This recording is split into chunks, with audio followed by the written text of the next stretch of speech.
Hi hello నమస్తే విశ్వాస్ టీవీకి నమస్కారం. ఒకప్పుడు ఉమ్మడి విశాఖపట్నం, ఈరోజు అనకాపల్లి జిల్లా. ఈ జిల్లాలోని ఒక ట్రైబల్ ప్రాంతానికి చెందినటువంటి అట్టడుగులు ఉన్నటువంటి నియోజకవర్గం ఉన్నదంటే మాడుగుల నియోజకవర్గం. ఈ మాడుగుల నియోజకవర్గం చరిత్ర ఏం చెబుతుంది?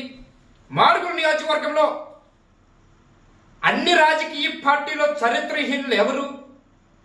పార్టీలో ఉంటూ పార్టీలో పదవులు అనుభవిస్తూ పార్టీలో నాయకత్వాన్ని కొనసాగిస్తూ అదే పార్టీకి వెన్నుపోటు పొడిచిన నాయకులు ఎవరు? ఈ పార్టీలో తిరుగుతూ వేరే పార్టీలోకి వెళ్ళి వేరే పార్టీలో ప్రకారంగా డబ్బులు తీసుకొని మూటలు కట్టుకొని ముడుపులు తీసుకొని రాజకీయ వ్యభిచారులుగా తయారైంది ఎవరు? ఈ నియోజకవర్గం అంటే అట్టడుగు నియోజకవర్గం చెప్పుకునే మాడుగుల నియోజకవర్గానికి వెళితే ఈ నియోజకవర్గంలోని అనేకమైనటువంటి సమస్యలు, అనేకమైనటువంటి ప్రజల ఇబ్బందులు, ఆర్థికమైనటువంటి బాధలు, గ్రామీణ ప్రాంతాల నుంచి ట్రైబల్స్ వరకు, ట్రైబల్స్ నుంచి అక్కడ ఉన్నటువంటి గ్రామాలన్నీ కూడా రోడ్డులు, డ్రైనేజీలు లేనటువంటి స్థితిగతులు లేనటువంటి నియోజకవర్గం ఉన్నదంటే మాడుగుల నియోజకవర్గం చెప్పుకుంటారు. అనేకమైనటువంటి వనరులు, వసతులు ఉన్నటువంటి ఈ నియోజకవర్గానికి అభివృద్ధిలో మాత్రం అమర దూరంగా ఉన్నటువంటి నియోజకవర్గం ఉందంటే మాడుగుల నియోజకవర్గం చెప్తూ ఉంటారు. కానీ ఈ నియోజకవర్గంలోని ఇప్పటికీ రూపురేఖలు మార్చలేని నియోజకవర్గం ఉందంటే ఒక మాడుగుల నియోజకవర్గమే. ఈ నియోజకవర్గంలో ఎప్పటికీ కూడా వనరులు, వసతులు ఉన్న రైతు పండించుకునే పంటకు కూడా పంట లేనటువంటి, నీరు లేనటువంటి దుస్థితి ఈ నియోజకవర్గానికి. నీరు ఉంటుంది, పక్కన ఉన్నటువంటి జలాశయాలు ఉంటాయి, కానీ ఆ నీరు మాత్రము రైతులకు ఎవరు? చేపల పెంపకాలకి, విశాఖ దాహం తీర్చడానికి, ఒకప్పుడు స్టీల్ ప్లాంట్ బాగు కోసం ఉపయోగించే రైవాల నీరు, అట్లాగే కోనం రిజర్వాయర్ కోసం చూసుకుందాం, ఆ నీరుని కూడా ఇప్పటికి కూడా ప్రజలకు ఇవ్వలేని దుస్థితిలో ఉన్నదంటే ఈ నియోజకవర్గం. కానీ ఇదంతా ఒక ఎత్తు అయితే ఈ నియోజకవర్గంలో ఎన్ని వసతులు, వనరులు ఉన్నా రాజకీయ కుమ్మలాటలతో, రాజకీయ వ్యభిచారం చేసి ఈ నియోజకవర్గాన్ని పూర్తిగా అట్టడుగుని నిలిపేసినటువంటి ఉన్నారు అంటే ఆ వ్యక్తులు ఉన్నారంటే ఆ రెండు ప్రధానమైన పార్టీలో ఉన్నారన్నదే నగ్న సత్యం. ఇందులోకి వెళ్తే 2009 ఎలక్షన్ తీసుకుంటే 2009లో తెలుగుదేశం పార్టీ నుంచి గవిరెడ్డి రామానాయుడు పోటీ చేశారు. గవిరెడ్డి రామానాయుడు పోటీ చేసినప్పుడు 2009లో ఆయన ఓడించడం కోసము, ఆయన ఓడగొట్టడం కోసము అనేకమైన పందాలు చేస్తున్నారు. అప్పుడు తర్వాత కాంగ్రెస్ పార్టీ నుంచి ఆవుగడ్డ రామ్మూర్తి నాయుడు. అసలు ఆవుగడ్డ రామ్మూర్తి నాయుడు కోసం చెప్పుకుంటే వాళ్ళ తండ్రి మాజీ మున్సిపల్ అంటారు. కోటపాడు తాలూకా మండలానికి, ఆ తాలూకా ఇంతకుముందు పేర్లు ఉండేవి, ఈ తాలూకా మండలానికి రామ్మూర్తి నాయుడు గారు తండ్రి ఒక మున్సిపుగా వ్యవహరించేవారు. ఆయన అడుగుజాడల్లో నడిచినటువంటి వ్యక్తిత్వం కలిగినటువంటి, మంచి వ్యక్తిత్వంతో, మంచి ఆదరణతో, మంచి ఉద్దాతనంతో కాంగ్రెస్ పార్టీలో ఆరితేరిన పార్టీ నాయకుడిగా, కార్యకర్తగా పనిచేసినటువంటి నాయకుడు. అట్లాంటి పార్టీ కార్యకర్తకి ఆనాడు కాంగ్రెస్ పార్టీ రాజశేఖర్ రెడ్డి గారు రెండోసారి అధికారంలోకి రావటానికి ఆవుగడ్డ రామ్మూర్తి నాయుడు బెటర్ అని ఆయన్ని సెలక్షన్ చేసి మరి రామ్మూర్తి నాయుడికి టికెట్ మరి ఇచ్చారు. అట్లాంటి రామ్మూర్తి నాయుడికి వెన్నుపోటు పొడిచినటువంటి వ్యక్తి ఎవరున్నారు? ఆ వ్యక్తి ఎవరు? కాంగ్రెస్ పార్టీలో ఉంటూ పదవులు అనుభవిస్తూ పదవులను తీసుకుంటూ కాంగ్రెస్ పార్టీలో అనేకమైనటువంటి పేరు ప్రతిష్ఠలు పట్టించినటువంటి పార్టీలో అనుభవంతో అదే పార్టీలో ఉండి ఆ పార్టీకి వెన్నుపోటు పొడిచినటువంటి నాయకుడు ఉన్నాడంటే ఈరోజు ప్రస్తుతం ఆయన నిలదొక్కుకోవడం కోసము, ఆయన రాజకీయంగా ఉండటం కోసము,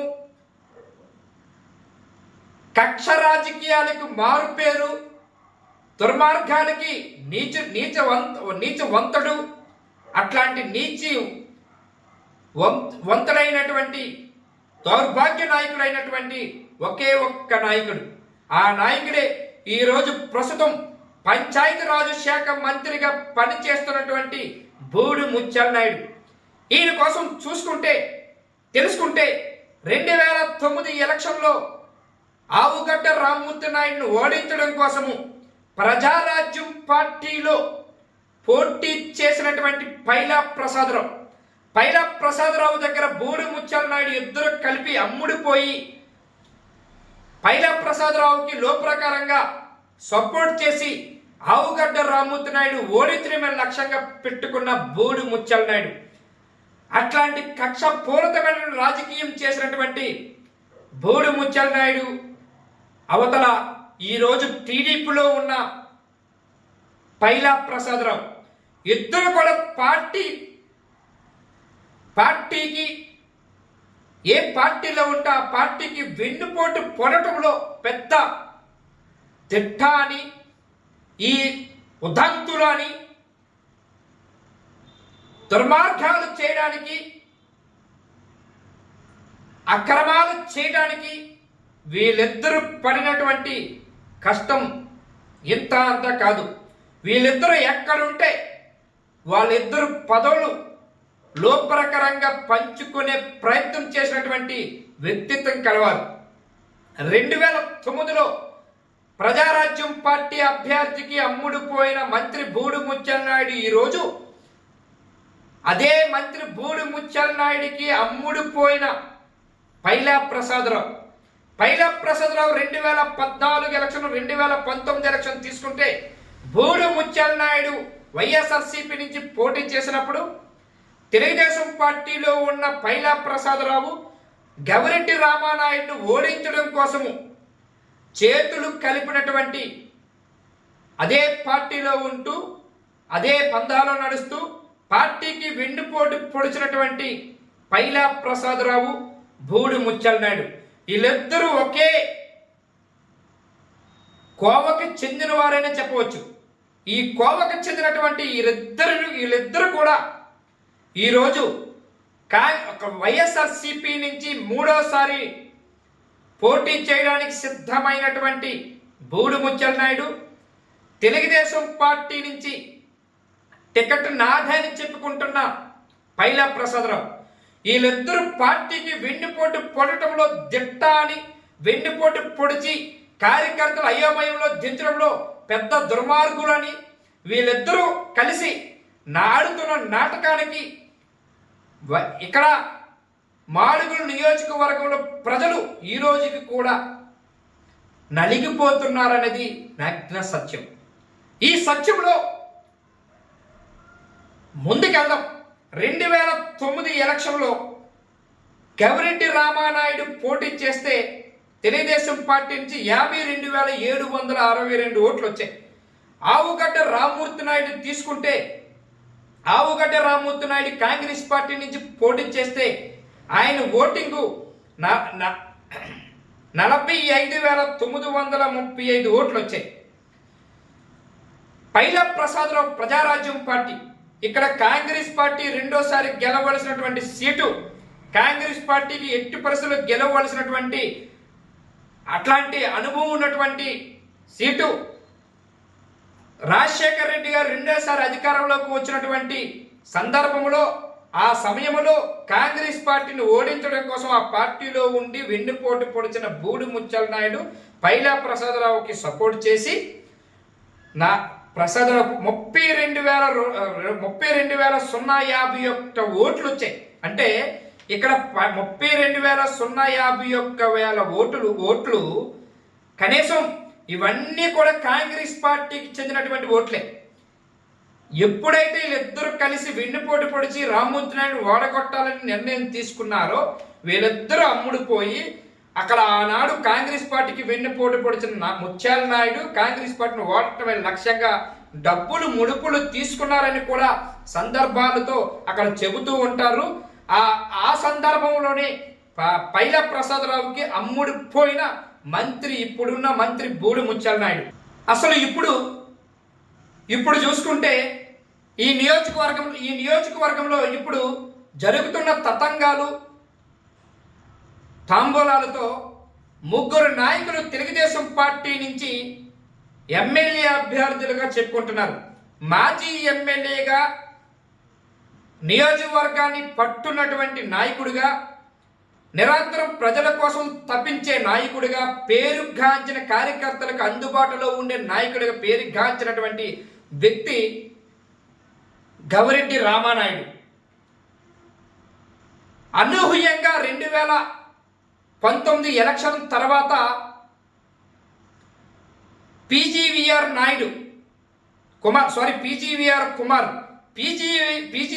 కుమార్ అంటే కాంగ్రెస్ పార్టీలో జెడ్పీటీసీగా గెలిచినటువంటి వాళ్ళ భార్య గెలిచింది సీదికాడ మండలం. ఆయన భర్తే పీజీవీఆర్ కుమార్కి తెలుగుదేశం పార్టీ సమన్వయకర్తగా మాడుగుల నియోజకవర్గానికి నియమించింది. ఏ పత్తా లేనటువంటి నాయకుడు, అనుభవం లేనటువంటి నాయకుడు, ఏదైనా డబ్బుతో కొనొచ్చు, ఏదైనా డబ్బు ఉంటే చాలు, డబ్బు ఇచ్చి ఏదైనా చేయొచ్చు అనే రీతిలో ఆలోచన చేసినటువంటి ఇంకో నాయకుడు అమెరికా నుంచి పరిగెట్టుకొని వచ్చి మరి మాడుగుల నియోజకవర్గం ప్రజలకు మోసం చేయడం కోసం వచ్చినటువంటి వ్యక్తి ఇంకొకరు ఉన్నారనుకుంటే పైలా ప్రసాదరావు. ఈ పైలా ప్రసాదరావు కోసం మాట్లాడుకుంటే, పైలా ప్రసాదరావు అంటే ఉన్న పార్టీలకి వెన్నుపోటు పొడటంలోని 32,000 ఓట్లు వేసిన ప్రజలకి జవాబు చెప్పలేక అమెరికాకి వెళ్ళిపోయిన ఒక దురాంతుడని, అట్లాంటి వ్యక్తి మళ్ళీ వచ్చి నేను తెలుగుదేశం పార్టీ ఎమ్మెల్యే అభ్యర్థి అని చెప్పుకొని తెలుగుదేశం పార్టీ కార్యకర్తలని, నాయకులను అయోమయంలో దించేసి నా దగ్గర 100 కోట్లు ఉన్నాయి, ఆ 100 కోట్లతో రాజకీయం చేయొచ్చు అని చెప్పి కొన్ని 100 ఎకరాలు నాకు భూమి ఉంది ఈ నియోజకవర్గంలో అని చెప్పి అవి కాపాడు కోసం అవి ఆయన ఆస్తులను కాపాడే లక్ష్యంతో నియోజకవర్గములు ప్రజలను మోసం చేయడం కోసం వచ్చినటువంటి నాయకుడని చెప్పుకుంటే సిగ్గుచేటని చెప్పాలి. నాయకుడు కాదు, వలస పక్షి అని చెప్పుకోవాలి. ఈ వలస పక్షి రెండో అర్థమే వెన్నుపోటు పక్షి అంటాం. ఈ వెన్నుపోటు పక్షి ఈరోజు మళ్ళీ నేను తెలుగుదేశం పార్టీ ఎమ్మెల్యే అభ్యర్థి అని చెప్పుకొని మంత్రి బూడి ముత్యాల నాయుడికి అమ్ముడుపోయిన 2014 ఎలక్షన్లో తెలుగుదేశం పార్టీకి వెన్నుపోటు పొడిచి అమ్ముడుపోయినటువంటి ఈ పైలా ప్రసాదరావు ఈరోజు తెలుగుదేశం పార్టీ నాయకుడినని, ఎమ్మెల్యే అభ్యర్థులని చెప్పుకొని తిరుగుతూ ఉంటే ఆశ్చర్యంగా ఉందని చెప్పవచ్చు. కానీ ఈరోజు డబ్బు మదముతో 100 కోట్ల ఆస్తులు సంపాదించినటువంటి మంత్రిగా కొనసాగిస్తున్న ముత్యాల నాయుడికి పోటీగా ఎవరు నిలిస్తే బాగుండదు తెలుగుదేశం పార్టీ అనుకుంటే పూర్తిగా గవిరెడ్డి రామానాయుడు పేరే ఎక్కువ ప్రజల అభిప్రాయాల్లో వచ్చినటువంటి పేరు. అట్లాంటి గవిరెడ్డి రామానాయుడు కాదని పైలా ప్రసాదరావుకి టికెట్ అని పైలా ప్రసాదరావు నియోజకవర్గం మొత్తం అంతా కూడా కొంతమంది చోటాగాళ్ళని పెట్టుకొని, వానమాలు తెలియని వాళ్ళని పెట్టుకొని నియోజకవర్గంలో సమస్యలు, నియోజకవర్గంలో ఏం జరుగుతున్నది, నియోజకవర్గంలో మండలానికి ఎన్ని గ్రామాలు ఉంటాయి, నియోజకవర్గంలో ఏ గ్రామంలో ఏ సమస్యలు ఉన్నాయి, నియోజకవర్గంలో గ్రామాలకు సంబంధించినటువంటి వనరులు ఏంటి, వసతులు ఏంటి, బస్ స్టాపులు ఎక్కడున్నాయి, ఏ డ్రైనేజీలు ఏమైనా చేశారా తెలియనటువంటి నాయకత్వాన్ని అందుకోబోతున్న ఆ ఎమ్మెల్యే అభ్యర్థిగా చెప్పుకుంటున్న పైలా ప్రసాదరావు ఏ రోజైనా ఈ నియోజకవర్గంలో పనిచేశారా? ఈ నియోజకవర్గంలో ఏ రోజైనా ప్రజల కష్టాలు తెలుసుకున్నారా? ఈ నియోజకవర్గంలో ఇక్కడ ప్రజలు పడుతున్న బాధలను ఎప్పుడైనా చూసారా? ఈ నియోజకవర్గంలో అనేకమైనటువంటి కరప్షన్ తోటి ఇబ్బందులు పాలవుతే 10 సంవత్సరాల్లో కరప్షన్ జరిగి ఈ నియోజకవర్గం భ్రష్ట పట్టించిన వైకాపా ప్రభుత్వం పైన ఏ రోజైనా మాట్లాడారా? ఎందుకు మాట్లాడతారు? దేనికోసం మాట్లాడతారు? ఇద్దరు ఒకటే కదా. నువ్వు గెలిచినా పర్వాలేదు, నేను గెలిచినా పర్వాలేదు అనుకున్నట్టుండే అంత చందంగా వెళ్ళేటువంటి వీళ్ళిద్దరికి ఇప్పుడు నియోజకవర్గంలో పైలాప్రసాద్ బ్యాక్గ్రౌండ్తో నడిపిస్తున్న మంత్రి బూడి ముత్యాల నాయుడు 2019-2014 ఎలక్షన్లో కొంతమేర ఒక 5,000 10,000 ఓట్లు ఉన్నటువంటి పైలాప్రసాదరావు ఈ డబ్బులతో కొనుక్కున్నటువంటి ఆ ఓట్లు ఏవైతే ఉన్నాయో సపోర్ట్ చేయడంతో బూడి ముత్యాల నాయుడు పైలాప్రసాదరావు ఒకే తోవకి చెందిన వాళ్ళుగా ఇక్కడ ప్రజలు అక్కడ నాయకులు అనుకుంటూ ఉంటున్నారు. అట్లాంటిది ఈరోజు ఈ నియోజకవర్గం యొక్క సమస్యను పూర్తిగా గాలి కొదిలేసి నేను ఎమ్మెల్యే అభ్యర్థి గారిని అందరికీ చెప్పుకొని ఇబ్బంది పార్టీ కార్యకర్తలని పార్టీ నాయకుల్ని తెలుగుదేశం పార్టీ చిన్ననాటి నుంచి ఉన్నటువంటి కార్యకర్తలందరినీ అయోమయంలో పెట్టినటువంటి నాయకుడు అని చెప్పుకునే కన్నా ఒక బ్రోకర్ అని చెప్పుకోవాలి. అట్లాంటి వ్యక్తే ఈరోజు పైలాప్రసాదరావు అనే వ్యక్తి నియోజకవర్గంలో పొరపాటున కానీ పోటీ చేసి గెలిస్తే గెలవడు అనుకోండి, ఒకవేళ వస్తే ఆయన మాయలో పడొద్దని చెప్పి నేను మనస్ఫూర్తిగా కోరుకుంటున్నాము. ఇక్కడ ఈ నియోజకవర్గంలో ఆయన మాయలో పడ్డారు అంటే పూర్తిగా ఈ నియోజకవర్గం సంకనాకి పోతాది. ఇప్పటికే 30 సంవత్సరాలు వెనక్కి వెళ్ళిపోయినటువంటి నియోజకవర్గం ఇప్పటికే 30 సంవత్సరాలు వెనక్కి వెళ్ళిపోయి ఈ నియోజకవర్గంలోని ఇప్పటికీ కూడా వసతులు వనరులు ఉండి నీటి సదుపాయాలుండి కూడా రైతుకి నీరు ఇవ్వలేనటువంటి దుస్థితిలో ఉన్నటువంటి ఈ ప్రభుత్వాలు మళ్ళీ నాయకులుగా మళ్ళీ కొనసాగడానికి ప్రయత్నం చేస్తున్నటువంటి ఈ నాయకుల్ని తిప్పి కొట్టవలసినటువంటి బాధ్యత ఇక్కడ నియోజకవర్గ ప్రజలకు ఉన్నదనేది పూర్తిగా నగ్నమైనటువంటి సత్య ధోరణమైనటువంటి మాటలతో చెబుతున్నటువంటి అనుభవంతో చెబుతున్నటువంటి మాటలు. ఈ మాటల్లో మనం తేరుకోకపోతే మళ్ళీ ఈ నియోజకవర్గం 30 సంవత్సరాలు వెనక్కి వెళ్ళిపోయే ప్రమాదం ఉన్నదన్నది పూర్తిగా నమ్ముతున్నటువంటి సత్యమూర్తిగా చెబుతున్నాను. ఈ నియోజకవర్గంలో అనేకమైనటువంటి సమస్యలున్న ఏ రోజు పట్టనట్టు వ్యవహరించినటువంటి ఈ నియోజకవర్గంలో ఉన్నటువంటి తెలుగుదేశం పార్టీ నాయకుడిగా చెప్పుకుంటున్నటువంటి పైలాప్రసాదరావు అనే వ్యక్తికి ఎట్టి పరిస్థితుల్లో కూడా ఈయన టికెట్ అనేది రాకూడదన్నదే ముఖ్యంగా అక్కడ ఉన్నటువంటి తెలుగుదేశం పార్టీలో కొంతమంది తీసుకున్నటువంటి నిర్ణయం.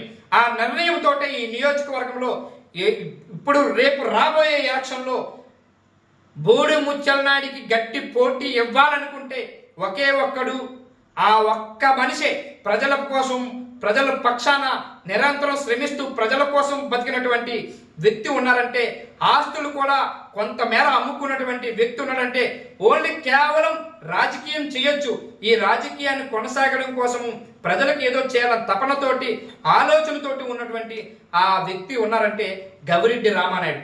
అట్లాంటి గవిరెడ్డి రామానాయుడు కాదని ఈ నియోజకవర్గంలో ఇంకో వ్యక్తికి టికెట్ ఇస్తే పూర్తిగా తెలుగుదేశం పార్టీ జీవితంలో ఇక్కడ పార్టీ వచ్చే అవకాశం ఉండదనేది పూర్తిగా తేటతల్లం అవుతుందనేది పూర్తిగా చంద్రబాబు నాయుడు గారు దీని మీద నిర్ణయం తీసుకోవాల్సి ఉంటుంది. దీనికి కారణమే చెప్పవచ్చు. అసలు మాడుగులు అంటే ఈ ఏపీ రాజకీయాల్లో ఒక సంచలనమైనటువంటి నియోజకవర్గం. ఈ నియోజకవర్గం కుప్పం మినహా రెండో తెలుగుదేశం పార్టీకి రెండో విజయం కావాలనుకున్నది నిజమైన నియోజకవర్గం మాడుగుల నియోజకవర్గం. అట్లాంటి నియోజకవర్గానికి ఎవరైతే పోటీ చేస్తే బాగుంటుందో అట్లాంటి వాళ్ళు పెట్టకపోతే మళ్ళీ ఇక్కడ వైఎస్ఆర్సీపీ విజయం ఖాయమనేది పూర్తిగా తేటతెల్లమైనది. అదే ఇక్కడ పైలాప్రసాదరావు పోటీ చేస్తే తెలుగుదేశం పార్టీ టికెట్ ఇస్తే 50,000 ఓట్లు మెజార్టీతో బూడి ముత్యాల గెలుపు ఖాయం. అదే పీజీవీఆర్ నాయుడికి టికెట్ ఇస్తే 30,000 ఓట్ల మెజార్టీతో బూడి ముత్యాల గెలుపు ఖాయం, వైసీపీ విజయం తథ్యం. అలా కాదని గవిరెడ్డి రామానాయుడికి టికెట్ ఇస్తే 5,000 నుంచి 10,000 ఓట్లతో గెలుపు దిశగా అయితే మంత్రి బూడిముంచలను గెలవాలి అధికార పార్టీ, లేదనుకుంటే గవిరెడ్డి రామానాయుడు గెలిపే లక్ష్యంగా ఈ నియోజకవర్గం ఉంటదన్నది పూర్తిగా తేటతెల్లమైంది. అట్లాంటి నిర్ణయం తీసుకోవాల్సింది పార్టీలు రెండు అని చెప్పేసి విశ్వాస్ టీవీ ద్వారా మేము చెప్పబోతున్నాం. ప్రజలు దీని మీద పూర్తిగా అవగాహన తెలుసుకోవాలి. ప్రజలు పూర్తిగా ఒక్కసారి ఆలోచన చేయండి. ఈ నియోజకవర్గంలోని అనేకమైనటువంటి వనరులు వసతులు ఉన్న ఇప్పటికీ కూడా ఈ నియోజకవర్గం ఇప్పటికీ అమర దూరంలోనే అభివృద్ధి జరగలేదనేది పూర్తిగా తేటతెల్లం అవుతున్నది. వీళ్ళ ఆస్తులు కాపాడడం కోసము, వీళ్ళ ఆస్తులు పెంపొందించడం కోసము, డబ్బులు సంపాదన కోసము, పైరువీలు చేయడం కోసము, ఈ నియోజకవర్గంలో భూ కబ్జాలు చేయడం కోసము, ఈ నియోజకవర్గం పూర్తిగా అమ్ముడుపోవడం కోసం వచ్చేసినటువంటి ఈ ప్రయత్నాలు ఈ నాయకుల్ని పూర్తిగా తిప్పకొట్టవలసిన బాధ్యత ఈ పార్టీ కార్యకర్తలకి, నాయకులకి, ఇక్కడ ప్రజలకి ఉందన్నది విశ్వాస్ టీవీ ద్వారా కొన్ని శాంపుల్స్ ద్వారా తీసుకున్నటువంటి నిర్ణయంతో ఈరోజు మీ వీడియో రిలీజ్ చేయబోతున్నాం. Thank you very much. దయించి విశ్వాస్ టీవీ ప్రేక్షకులందరూ కూడా దయించి సబ్స్క్రైబ్ చేసి ముందుకు తీసుకెళ్లాల్సిందిగా కోరుతున్నాం. షేర్ కొట్టండి, లైక్ చేయండి. పూర్తిగా ఈ యొక్క విశ్వాస్ టీవీని పూర్తిగా ముందుకు తీసుకెళ్లాలని మనస్ఫూర్తిగా కోరుకుంటున్నాం. Thank you.